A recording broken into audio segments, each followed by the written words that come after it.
যদি নবীজি তাহলে সম্মান বাড়বেনি।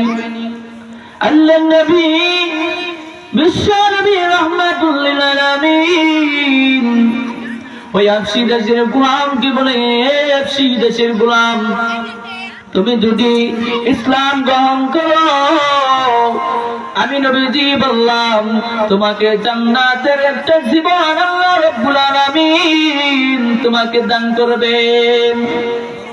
আর তুমি বলেছো তোমার শরীর থেকে গামের দুর্গন্ধ বের হয়, আমি বিশ্ব নবী রাহমাতুল লিল আলামিন বললাম তুমি যদি ইসলাম গ্রহণ করো, তোমার শরীর থেকে গামের দুর্গন্ধ নয়, তোমার শরীর থেকে মেশকে আম্বরের চাইতে সুগ্রাম বের হবে।